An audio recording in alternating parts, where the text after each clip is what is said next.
All right, everybody, welcome to the 363rd edition of the Holy Backboard Podcast. I am Dustin here in Rip City, and I got my man Sage kicking it live here, Beaverton, Oregon, ready to talk about the Blazers' very short week because of in-season tournament. This has been such a strange season. I feel like they're almost on a football timetable. I'm like, okay, when it's not game day today, it's not game day tomorrow. Like there's been so many like 2 and 3 and even 4 day breaks in between games that I'm just really not used to it right now. And so it's nice that we're kind of getting back on the 3 to 4 games a week schedule, especially for me with college football basically coming to an end. Like I need my Blazers basketball.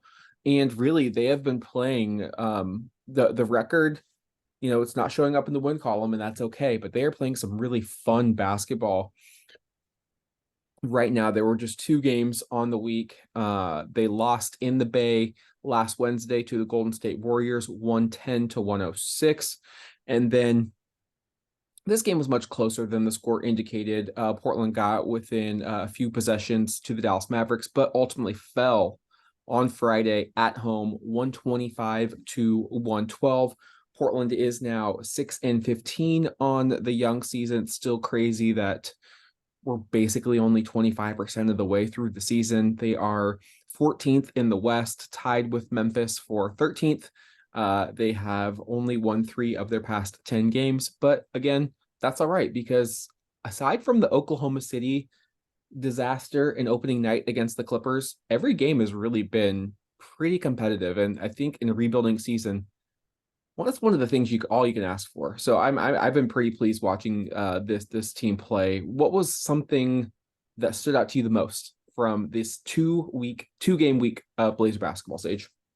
And I would like to also say we're just like, there's certain teams that are just taking out their best players in competitive games. We're at least playing those guys starters minutes, and in some cases more than starters minutes. So at least we're actively still trying to compete in games, unlike some of the teams that are just absolutely tanking for a bad draft.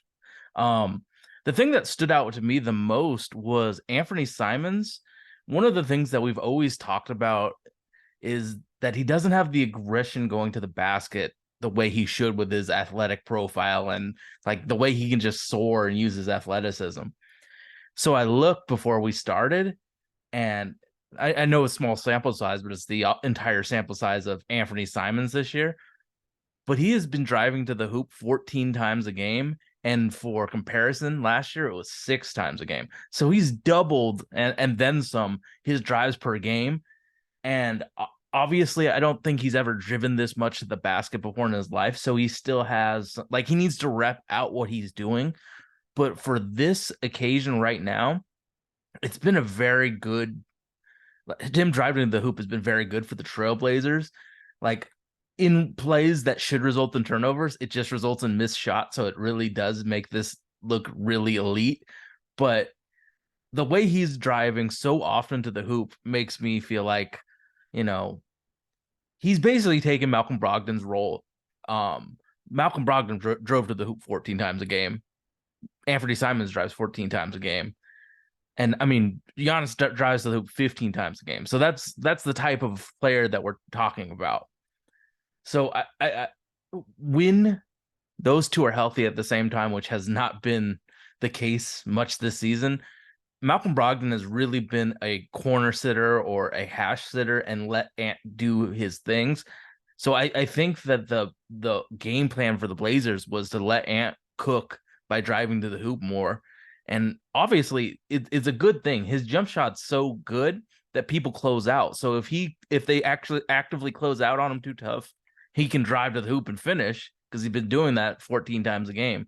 So I've been really impressed with some of his decision making. Some of it's been absolutely beautiful. Some of it's just been really lucky. It hasn't resulted in points for the other team. But right now, it's been a really, really, really safe play to let him just drive to the hoop and try and make a decision. Yeah, there were a few things you touched on that we could go in multiple directions with Ant. But let's first start with, I think the best thing about this podcast is we're realistic, but we're also I think we have enough bravado that when we're right, we like to tell you we're right, but I think we're humble enough that when we're wrong, we own up to it. And I think I was wrong about Anfernee Simons in the future in his role with this team.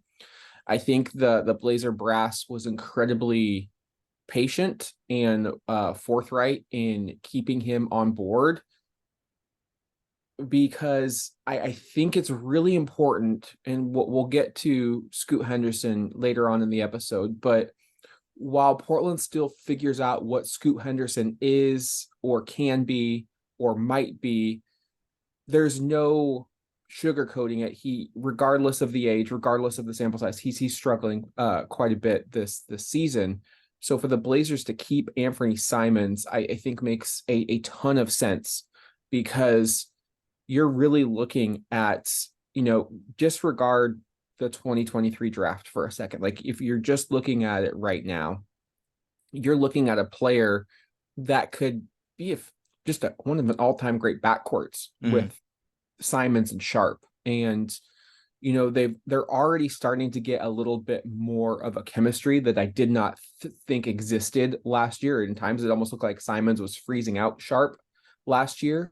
But with Ant taking more of the Lillard mantle of, you're featured more prominently both on and off the court in promotions and with responsibilities. And I think with Shaedon's just unselfish nature, it's really led to a lot of great two-man play between those two players, specifically even just in the first half against the Golden State Warriors. Ant's first game back from injury, Sharpe drives and sucks in the defense, and he's hitting Ant for, open threes. And that, like, I've been watching a lot of old Blazer games because YouTube took them down, but there's a creator who's re-uploading them and some ones that I've never seen before. And Terry Porter may have been the point guard on that team, but Drexler was the guy with making a lot of decisions on that roster and leading that team. And that's what I'm seeing from Shaedon is he has 3-level scorers who you talk about going to the basket. He's not afraid to go to the basket, and teams have to collapse on him. And Ant is so good at finding the open spots. He's got such a quick release on his shot that he doesn't need much space, right? He's one of the elite off-ball shooters, catch and shoot. What we're seeing in a limited sample size, I can't overstate that enough. What we're seeing in a limited sample size between Shaedon and Anfernee, I think is what a lot of people wanted to see and wanted to believe could happen between Damian and Anfernee. But I just think Shaedon he's an unselfish player by nature, and he's not going to force the action. He's going to find the open player. So that's the first thing that I wanted to talk about. Like, I think it's very smart they kept Anfernee. I think it allows you to take your time with Scoot Henderson. It allows you not to rush him.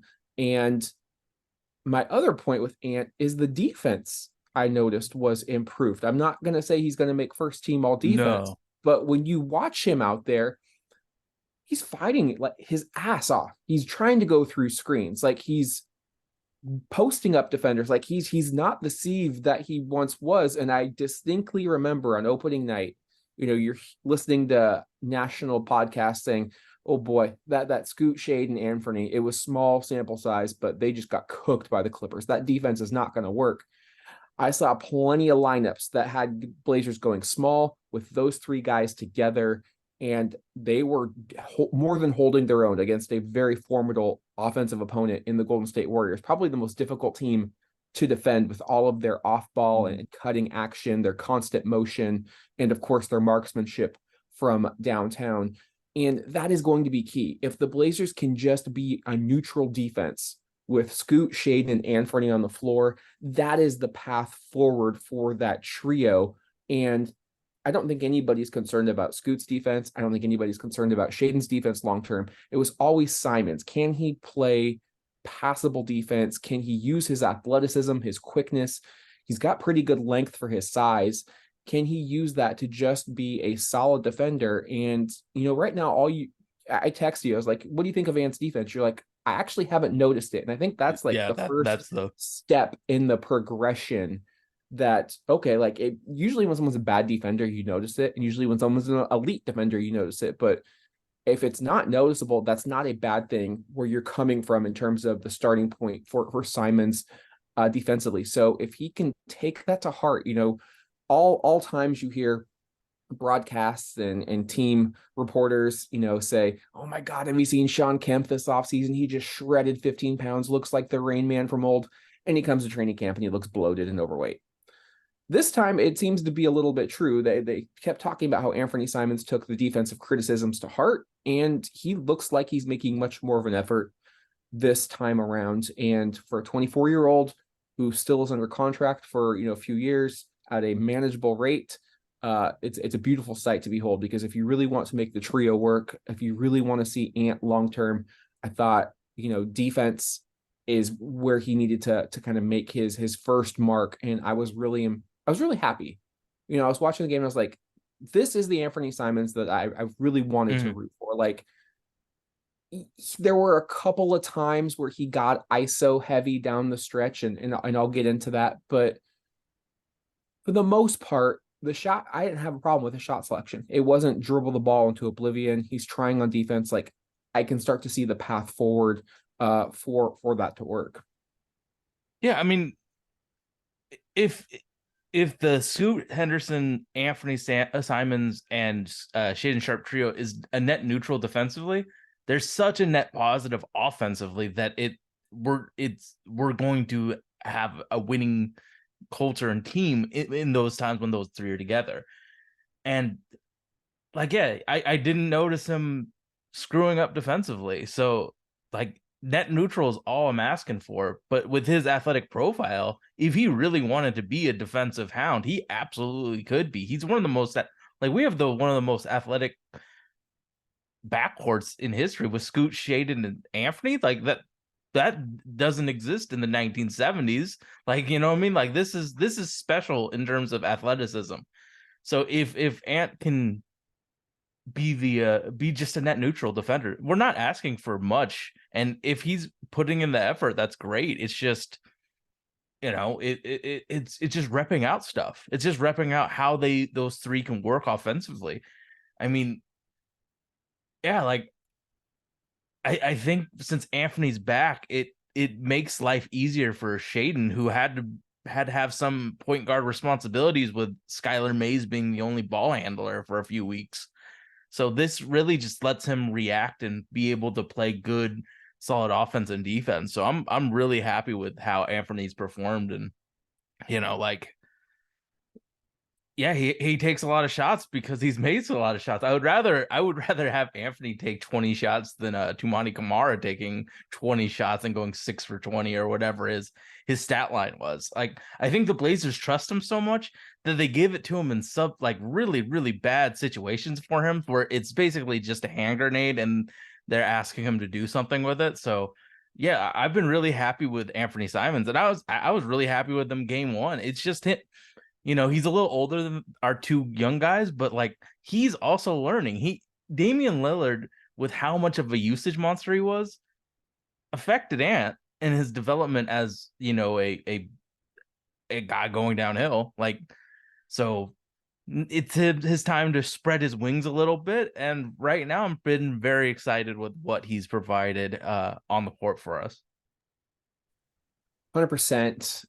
And moving on to my next point in regards to Simons returning, Shaedon's kind of breakout campaign. Clearly, you need minutes for your number 3 overall pick to develop. And then you've got Kamara and Thibault really taking up a bunch of those 3-4 minutes.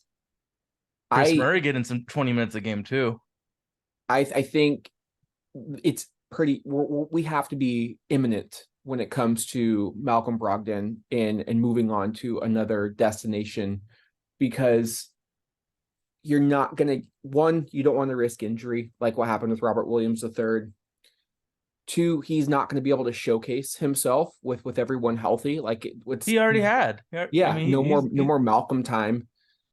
And 3, like, I think his value, like, there's a certain limit to peak value, obviously.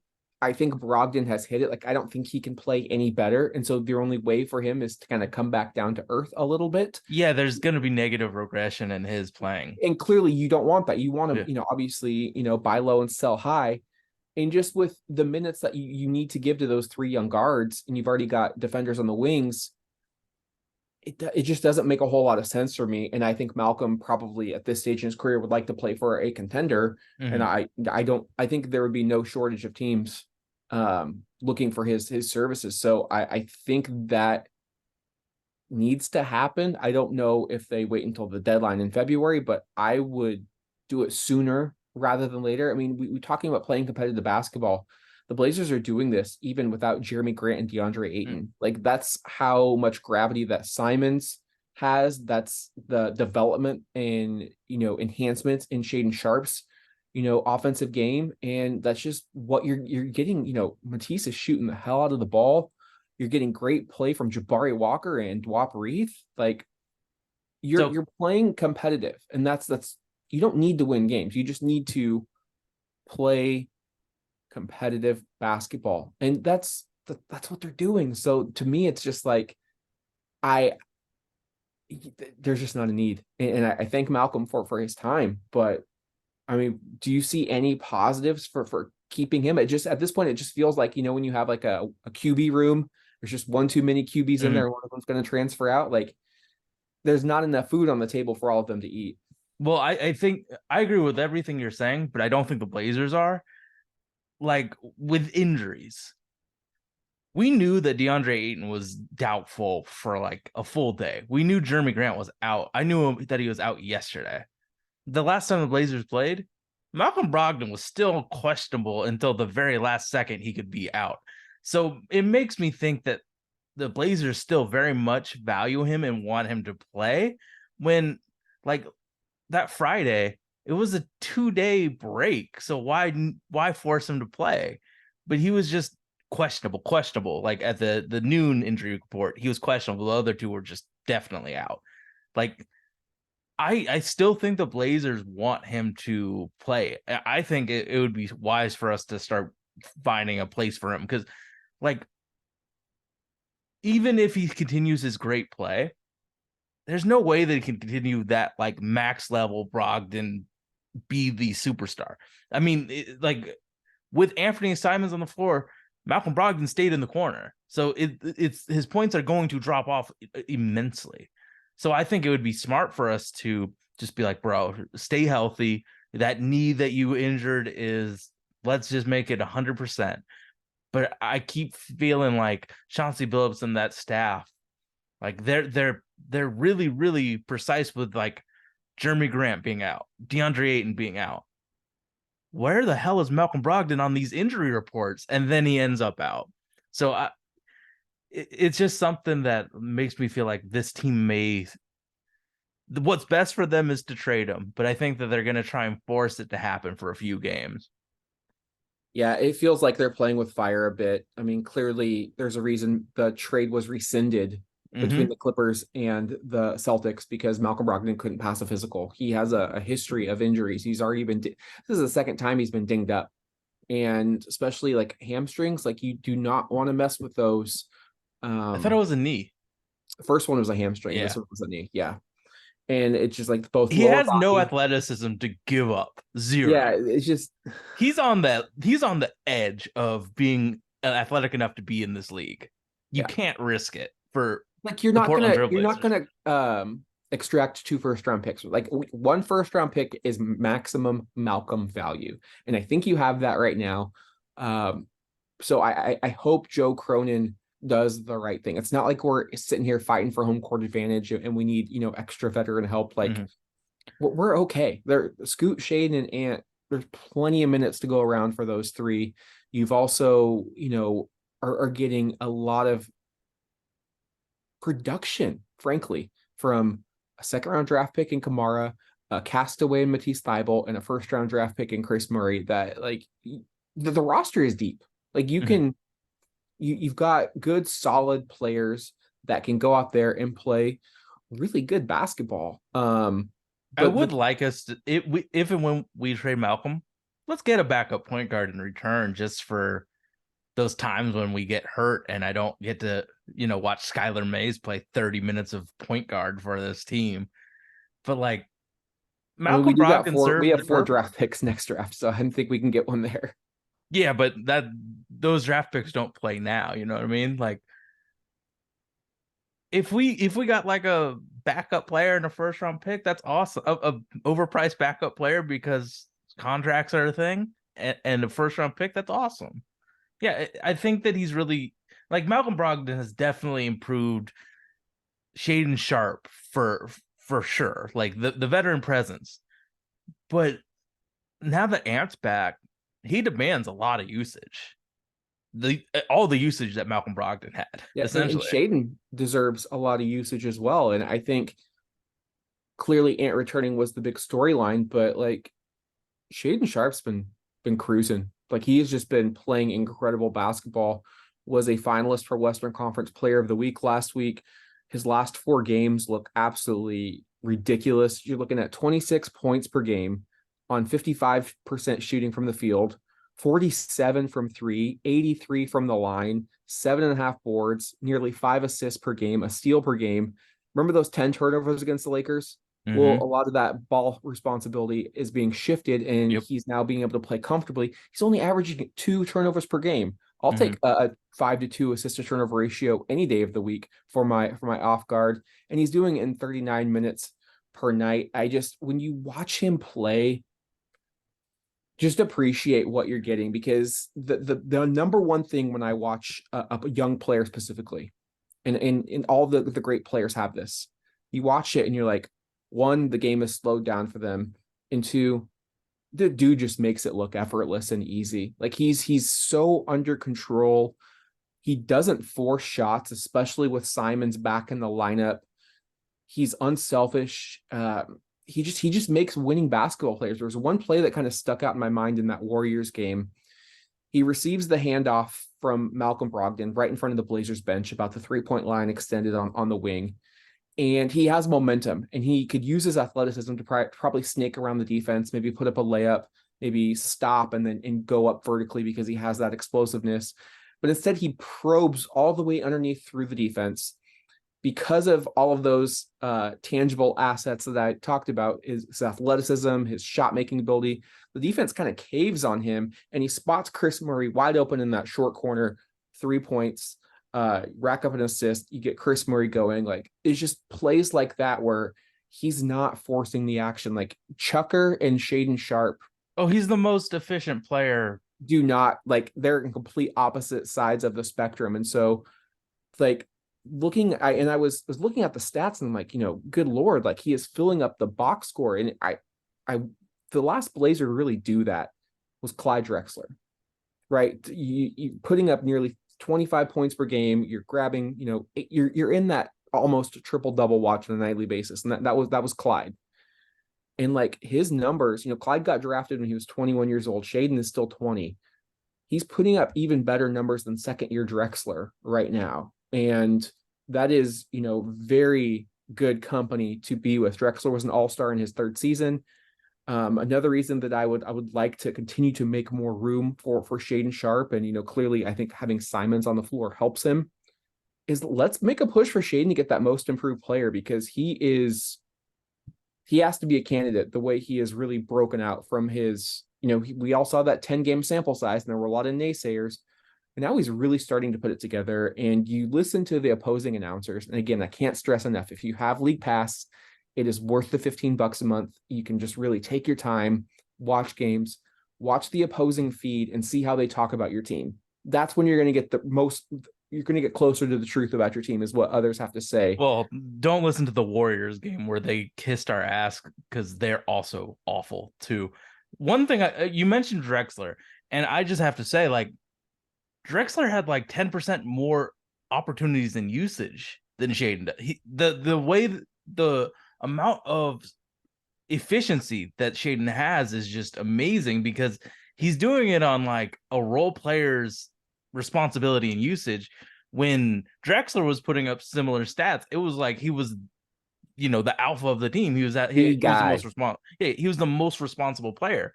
Now Shaedon's putting up these stats, and he's at best the second best guy on in terms of usage. He has the second most responsibility. But when Jeremy Grant comes back, he's going to have a huge stay in the role of the team. Same with DeAndre Ayton. The fact is that Shaedon Sharpe's doing it from like a Josh Hart amount of, touches and putting up these stats is even more remarkable. So when we, turn that level up to 10 for Shaedon Sharpe, like the fact that he can be a little bit more creative with his touches because I'll get more is just going to be more and more interesting. Literally, he's doing it on the same amount of touches that Tumani Kamara got last game. Like it's not that much. He's doing it. He's doing all this stuff offensively with not that much responsibility. That's what's really amazing. Clyde was the guy. Shaedon's second at best on this team. You're muted. I think that's what's really fun about this season is you look at a team like the Minnesota Timberwolves, small market, but they take this young, athletic, explosive guard first overall in 2020. And you can see the progression year over year over year. And Ant Edwards made that leap year 4. If you're Portland, you can kind of start to see a similar path that if your guy hits the ceiling that he could hit, having like all throughout basketball, yes, big men are important, but 6'5" to 6'9" players who are athletic freaks that can play both ways and can create for themselves and others, like that's gold. You have that, you are in a major head start in the race. And so just continuing to watch Shaedon grow and develop. I'm really excited to see how it works with the other two guards and Scoot and Anfernee and how they all can kind of start to mesh and gel and just take the baby steps, because even at the end of the season, it's not going to be a finished product. Like the best Blazer teams usually had a lot of chemistry with one another, and that takes multiple years of experience. And again, if you're able to defend, you can get away with playing, a smaller lineup. And the aggression at which we defend is also pretty impressive. Like they're suffocating. I put in my notes, Portland's suffocating on ball defense. It is. It's fun. They switch probably a little too much. Oh, definitely, yeah. But they're aggressive. The effort is there, and they may not make the right defensive switch on the second or third, when you're passing a defender, the offensive players moving along the court. But that initial, like, okay, like we're switching, I got like, they're communicating, like they're not going to get, fully to the second and third, rotation through an offensive player. But that first that one takes time and trust. Yeah, they're getting there. And I think that's important. They're picking up players, 94 feet. And they really had the Warriors shook for quite a while. And the one thing that I will say is I think the Blazers are close. I don't know if Chauncey is. We say Shaedon's the guy. I don't think Chauncey is the guy. And we've made it pretty clear that we don't think he's the guy, and I from think, day one to day now. And I'm always trying to be open-minded, always trying to evolve with what I'm seeing. And there's just little things that I see from him from an X's and O's perspective. I'm just like, I don't think it's there. Like a great coach is a great X's and O's coach and a great motivator. You have to have both. It just doesn't work when you only have one or the other. And I don't think you can. What do you think he's better at? He's better at motivating. You can just watch the young players out there. He's got his quote unquote, his and Cronin's guys. I mean, really only Anfernee is the only holdover from Terry Stotts. They've clearly worked together for the past 3 years, got a roster of young athletic players that can go out there and compete. And they are competing like that. There's no, I guess my whole thing about the motivation was like, I just remember how I guess not this year, but last year, how he got Yusuf and Nasir, just like there was guys that he just couldn't motivate. But I guess I can't put that perspective in for this year because it is mostly his guys. But man, the way he just didn't empower Yusuf at all, it just sticks out to me. But yeah, I guess that he is empowering his guys, but you can also be empowering to the people that aren't, your guys as well. Yeah, I mean, the X's and O's, I just feel like we're a high school team playing against NBA teams in We're terms of just a track. couple of steps behind other teams, and I think that needs to be corrected. Like especially in that Warrior game, I specifically like in my notes I wrote like coaching blunders because there were plural. Like I think the game turned in that third quarter when he decided to leave Curry on an island, and Curry just started cooking, Mm-hmm. Chris Murray and Jabari Walker, and like they contested it, but he got so much space off of that step back Mm-hmm. that he hit two or three threes in a row, Yeah, the and Curry our slide got him a lot of space. our 12 point lead was gone in the bottom of the night, and there Mm. nobody else from Golden State, maybe outside of Moses Moody, Yeah, was Moses was like Clay was like was two for hitting anything. 10. Clay couldn't hit the broadside Yeah. of a barn. Clearly, you want Draymond to shoot. Wiggins has been having a pretty rough go this season. No, he's been Like the worst player in the league, not rough go. Chris I Paul's been would, awful I would have shooting. liked to have seen the greatest shooter of all time not get single coverage Hmm. by first and second year forwards. So I thought that was a pretty poor defense. Um, I Is also he in thought charge of the defense though, or is that Roy Rogers? everything should be the head coach's responsibility. Like Yeah, but especially I think Roy's the defensive he can take guy. Roy's Suggestions and not do it. suggestions, Yeah, I know. but the results and responsibility should all fall on the head coach. Like when if you're a manager and you're working with your team, the successes and failures, like Yeah, but with you don't this, want to the throw people staff under the is so bus, important, but like and you have he to. has a shitty staff. Then he needs to, if he's the defensive guru, like that's what I'm saying. Like you have to. You can't look at Steph Curry and say, "Yeah, I think that's a good idea." Let's let No, him. it was the stupidest strategic decision that you can do, but Chauncey Billups deserves it. Also, Roy Rogers definitely deserves Sure, that I some think when we blame talk on about that. Billups, it's an indictment on him and his whole staff. Like I think Portland could use an upgrade in the coaching staff department. I don't think many Blazer fans would argue that. I mean, we're using the worst offensive head coaches schematics, and aren't we like top five worst teams in the league in offense? And defense is a lot No. easier because We averaged 105.5. That's dead last in the league. Offensive rating 106.3, dead last in the league. yeah, defense, you have unlimited steps to make a play. Unlimited. Offensively, you have two steps to make it after you lose your dribble. It's a lot easier to create a good defense and a good offense in this league, and we are dead last in offense. So that entire staff's And I doo doo. think when the game tightens up and kind of gets down to crunch time, like you really saw basically Steve Kerr versus Chauncey Yeah, it Billups. wasn't fair. Portland went right into Golden State's hands. And I know they were playing good defense, but I didn't think you could play Kamara and Thibault together down the stretch. Golden State just forced way too much action their way. Mm-hmm. And I also think there was just too much ISO. Like Shaedon Sharpe did not get a field goal attempt over the final 5:32 of action. Like he was the most efficient player on the floor that night, and to not run any sets. And I was the whole game. He was running some nice, flare screens, off ball screens, getting Shaedon involved in the pick and roll.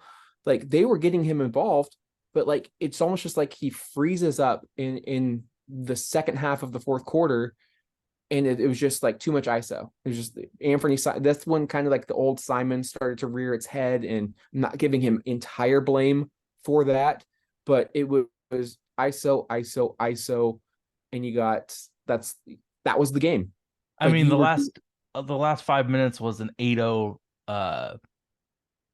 and -8 for us.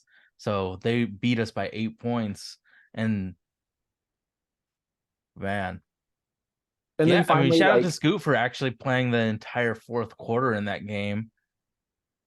the But yeah, last blunder I have, you got to call timeout when you see your player falling out of bounds. Like,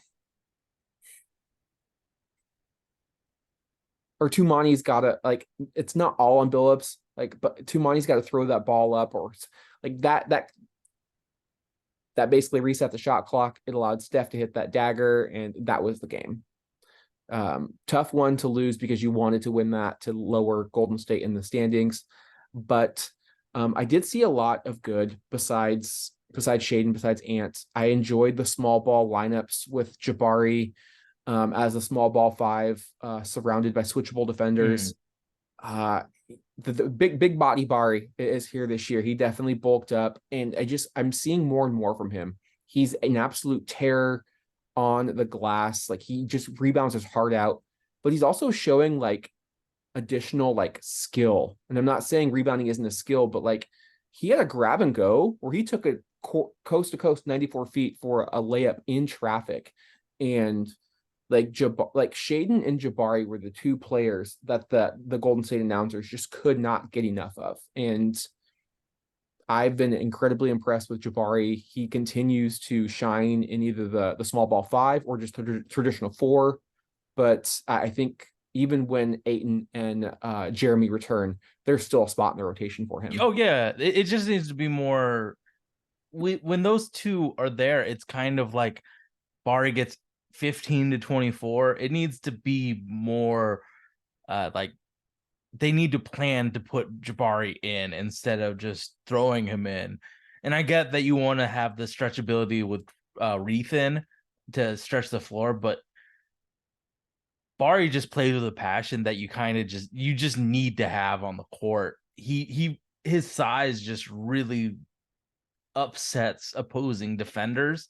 Like he is the one that's the irritant, not Tumani. Like Jabari, with how physical he is, and Jabari knows how to defend with his hands, which is a huge thing for us. Jabari is the like one that, you know, I could see opposing, like Draymond would push Jabari or something instead of Tumani. I really enjoy what Jabari does physically with his body.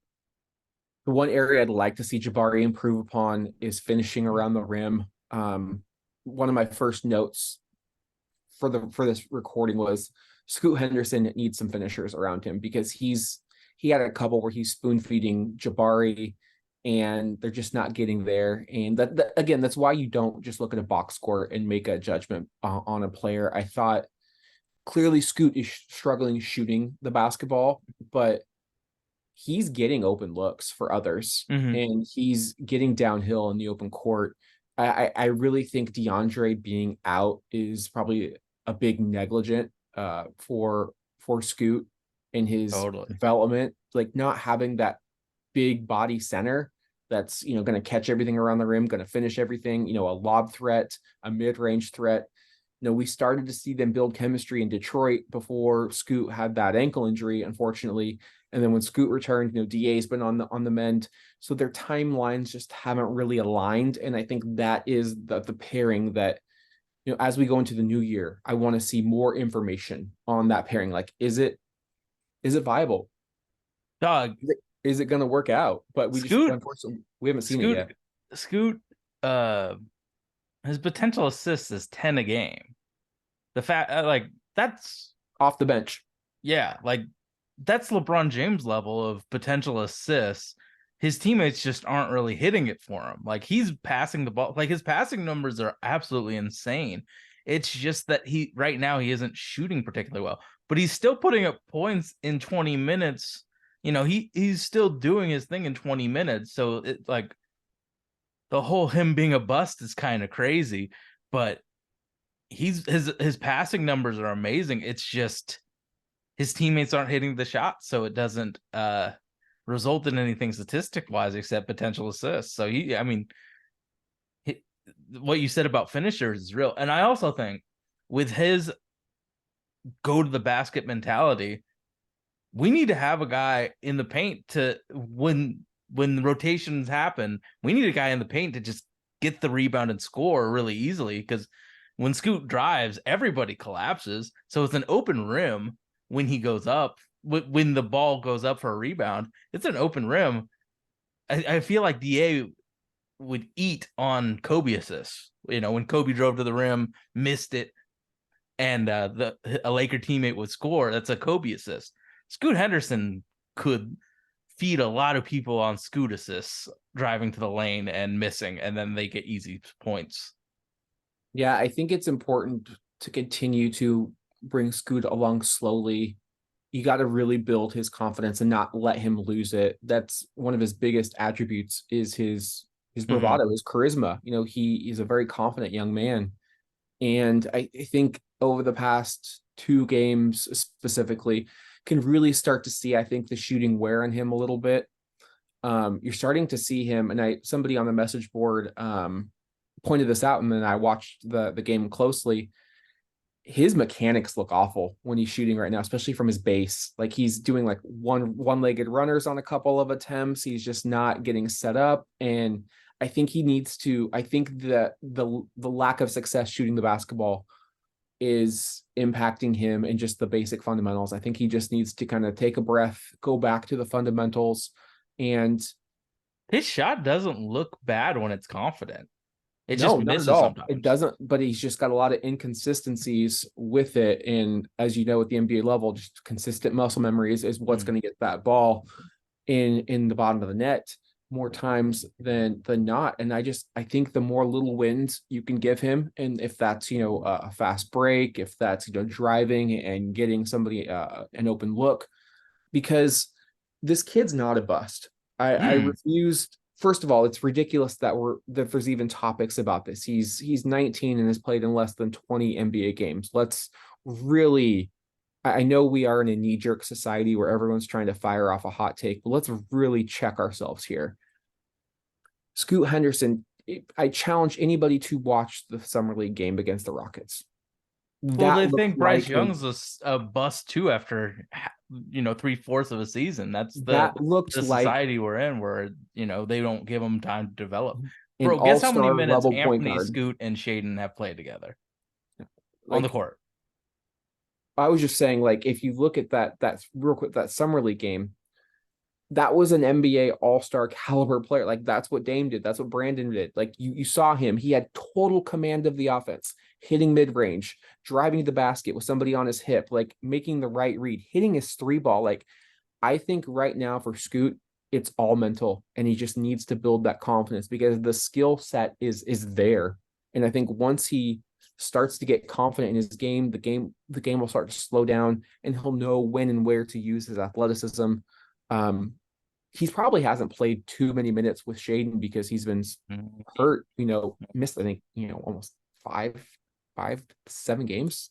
Guess how many minutes the starting five has played together? What's starting five?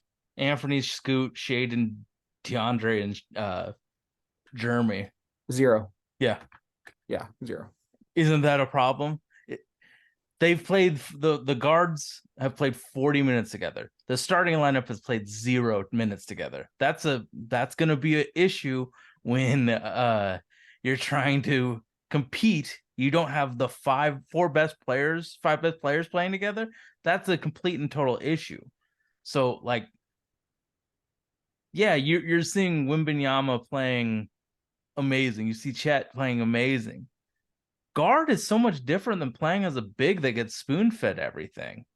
He has to set players up. He has to run and initiate an offense. And obviously, Chauncey Billups expected him to be Chris Paul day one, second one. And that was just unfair to him.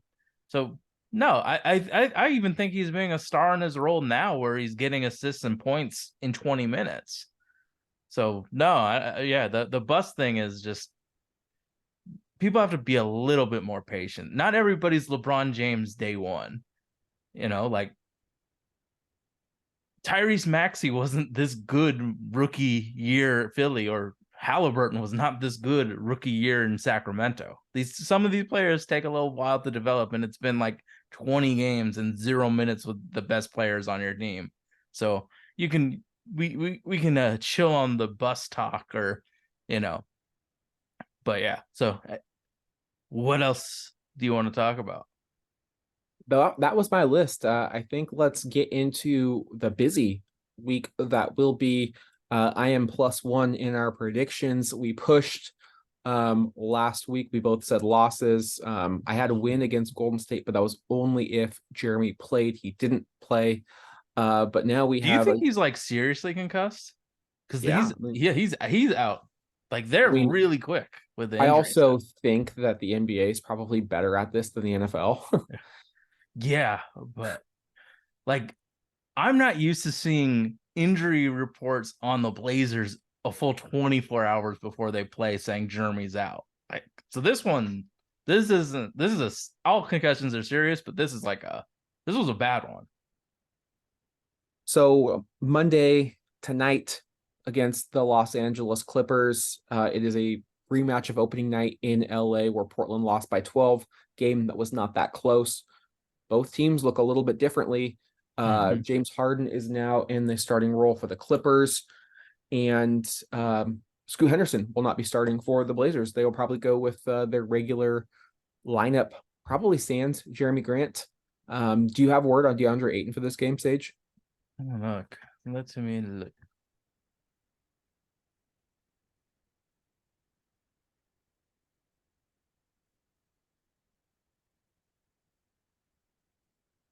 Honestly, let's he still has it's a game time decision as of right this second, but a game time decision that doesn't look likely. So we can assume that both of them are out. I think rebounding the basketball is going to be key, especially if you're going up against Zubac, who was just he's like Yaga Pirtle. The dude just always gives Portland fits. Um, the Blazers need to limit the Clippers to just one offensive Mm, possession. They've got too much firepower. I know it hasn't really worked for the Clippers yet. There's still time for the Clippers, but they're ninth right now. They have won three in a row. They are 7-3 at home, but they're just 11-10 on the season. mm-hmm. Um, this is the game where both teams are coming off of some time off from the in-season tournament. I expect it to be pretty competitive. It's just a quick one-game road trip. I think Portland wants to play a little bit better from the jump than they did against the Dallas Mavericks. Getting behind and not being able to do much about that. It's hard to say the Blazers are going to win this one just when you look No, at it on paper, but the Clippers, they're just are they too old? Possibly. There's not a lot of chemistry there, and if you can I make mean them, James Harden coming in is gonna fuck up your rotations one and like the roles too. Like this is the fewest possessions I've seen James Harden, control. Like he's at a Shaedon Sharpe level of usage rate, and I've never seen that. And then he's being so inconsistent with his offense that it's just duds all around. So right now, Paul George has been the alpha, and then Kawhi has been the secondary, and then James has got kind of just been taken for a ride with those two. So I without Jeremy Grant, how are we defending Kawhi and Paul George for long stretches? I don't want our offense to have Matisse and Tumani in it for long stretches because offensively they don't give us enough, and then Paul George I is mean, a that's damn what you're probably going to superstar. have to see, though, right? Yeah, And you're going to have to hope that Ant and Shaedon have great nights. I do like our guards against their guards, whether it's Russ, whether it's Terrence Trey. Mann, James Yeah, Harden. I'm not. I like what we can do. I think PG and Kawhi have lost a step defensively as well. And I hope there is a little bit of motivation for the Blazers. They frankly got embarrassed on opening night. I hope they come out swinging, and I think they will. I think this is going to be a similar to game to Golden State, where Portland probably leads, but just down the stretch, Ty there is Lue just and his staff, bro. what's that? Ty Lue and his staff Yeah. versus our So staff is I a think big Paul devastating. George will probably have the biggest night of the Clippers' big four. He's had a good season so far, but I've got the Clippers winning. What about Yeah, you? I do too. I mean, Ty Lue and the Clippers staff is probably top 3 in the league, and we're bottom 30. So it's not a good look for us to coaching wise. Next up is the Utah Jazz on the 14th, Thursday in Portland, a game we will be attending, the fourth and final meeting against the Jazz. It feels like we're playing Utah every week in this early season. Utah is 7-15. They've won just one more game than the Blazers. They are 1-10 away from Salt Lake City. And I expect that trend to continue. This historically has been a home dominated series. I think Portland's going to get it done. I don't care if Lauri Markkanen's playing. I don't care if DeAndre's playing. I don't care if Jeremy's playing. The Blazers beat the Jazz in Portland, and I really want to see the young players for Utah and how they match up with our young players. Taylor Hendricks is starting to get some run for Mm-hmm. them. Clearly, Keontae George, the rookie out of Baylor, is starting for Utah. And we've got our own young point guard, Scoot Henderson, Keontae is not a point guard. He's Ochai playing point Abaji. guard. Like, there's just a lot of young talent on both. Walker Kessler. There's just a lot of young talent on both sides of the ball. We kind of let one slip away in Utah last game. I think we get it done. I want to see more attacks on Kessler at the rim. Shaedon and Tumani got him back-to-back possessions. You got to stay aggressive and attack Utah's bigs, get them in foul trouble. But Has I've he got been starting, or has it been Kessler has not year been starting. 7? Kessler has not been starting. Yeah, so But that's he got to sure was change finishing. eventually because year 7's not that great. But yeah, I our role players are going to be playing better at home. Keontae has not provided a lot of playmaking for the Jazz, so they're really, really just at a huge negative advantage on playmaking. So I'm going to go the Blazers as well. But I think it's going to be closer than one would think. It's division rivals. You want to play well against them. So I think the Blazers win, but I think it's like, a 6-point game instead of a blowout. Double-digit victory. All right. And then to wrap up the week, a rare back-to-back home and home Saturday, Sunday against teams Portland just saw, the Dallas Mavericks and Golden State Warriors. It doesn't look like Kyrie Irving will make that trip for the Dallas Mavericks, but Luka Doncic is Luka Doncic. Yeah, And he's pretty fucking awesome. now that he has a lob partner in Derek Lively, Tim Hardaway's back hitting threes. Grant Williams has been a nice addition to that roster. The Mavericks on the season are third in the West. They are 13-8, 7-4 away from Big D. And if this is one of those games, like Luka is like the West Coast version of Giannis. Like, I'm always going to pick those players against Portland. Like, until we can solve that Luka or Giannis The Luka problem. Yeah, I that get it. Rubik's Cube, like, Do they play before? I just don't know what our you do with game? him. Do they play the Timberwolves before? Oh no. No. Shit. Yeah, I'm gonna go Dallas because there's no reason why Luka wouldn't play this game. We just really, he's so dynamic and so good that we don't really have a way to stop him. And his role players are actually playing well right now. Like Lively's putting up numbers he wished at Duke. This team's running on all cylinders. So I'm gonna go Blazers lost against Dallas. Luka's just, there's no way we can stop him, especially with his teammates playing well. Last game of the week, the Golden State Warriors in what will be, I think, this will be a fun atmosphere in Portland. It is one of the final games before the Christmas holiday. The Warriors always bring a good crowd. You've got a hotly contested matchup that you just played this past week. This is a Warriors team. This isn't your father's Warriors, so to speak. Steph is still playing at an elite level, but you mentioned Wiggins being one of the worst players this year. Clay is in the worst shooting slump of his career. Draymond is pretty much nothing but a meme at this point. Chris Paul's been in and out of the lineup. They have been getting good production from rookie Brandon Podjemski and from third-year player Moses Moody. Jonathan Kuminga just can't seem to, he's like Steve Kerr's version of Nasir Little. Like, he just keeps pulling him in and out of the lineup, despite pretty good production. He had a great fourth quarter against He did. us. He was fabulous. We don't have the size and the horses to stop him when he wants to rim run and create havoc. But this is a game that I'm going to call my shot. I thought Portland would win last time. I think Jeremy's going to be back by then. This is a game Portland, you especially want to stick it to the Warriors. You get their pick. You want them to lose. That game probably leaves a bad taste in your mouth. I think Golden State attempted more than double Portland's free throws. Everyone in a Portland jersey was in foul trouble that game. I think you want this one. I think you get this one. Reese had a really good impact as well as the pick and pop big. Um, I think the Blazer bench will carry us. I think you're going to get good production from Matisse, from Chris Murray, from Reith, and Jabari and And Scoot. Scoot. Like I think Okay. the Blazer bench is gonna like they're bound for a breakout game as a collective unit. Shaedon got any freaking look he wanted against And that we're Warriors assuming defense. the 4 and 5 are healthy.